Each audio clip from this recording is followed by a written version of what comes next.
Si Jesus sa Hakmanan. Marcos Kapitulo 14 versikulo 53-65. Gidala nila si Jesus sa balay sa Pangulong Pari. Didto nagtigam ang kadagkoan sa mga pari, ang mga pangulo sa mga Hudyo, ug ang mga magtutudlo sa kasugoan. Misunod usab si Pedro apan layura siya kang Jesus. Misulod siya sa tagkaran sa balay sa Pangulong Pari ug milingkod oban sa mga gwardya duol sa kalayo aron mainitan. Ang kadagkoan sa mga pari ug ang tanan nga miyembro sa Hakmanan sa mga Hudyo nangita og mga ebidensya batok kang Jesus aron ipapatay nila siya, apan wala gayud sila'y nakita. Daghan ang mitestigo ug mga bakaak batok kanya apan wala magkatakdo ang ilang mga gipanalti. May mga tawo pagayod didto nga mitestigo ug bakak batok kang Jesus. Mingon sila, nadungog namo siya nga mingon, gubon ko kining templo nga gipatindog sa tawo, ug sulod sa tulo ka adlaw patindugan ko ang laing nga templo nga dili tawo ang mahimo.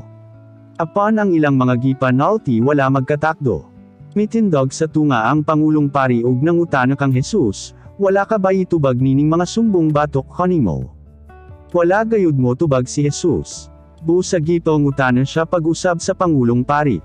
Ikaw ba ang Kristo nga anak sa dalaygon nga Dios? Mitubag si Jesus kanya, oo, ako, ug makita anya ninyo ako nga anak sa tawo nga maglingkod sa tuo sa makagagam nga Dios, ug makita usab ninyo ako diha sa mga panganod sa kalangitan sa ako unyang pagbalik dinhi sa kalibutan. Sa pagkadungog ni adto sa Pangulong Pari, gigisi niya ang iyang bisti sa kaso ko ug mingon, dili na kinahanglanan ang mga testigo.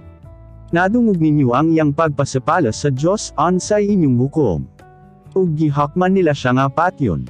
Giluwaan si Jesus sa pipila kanila. Kitap-tapan nila siya og gisambag.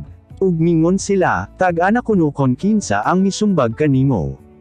Dayon gikuha siya sa mga gwardya ug gisigihan nila sagpa.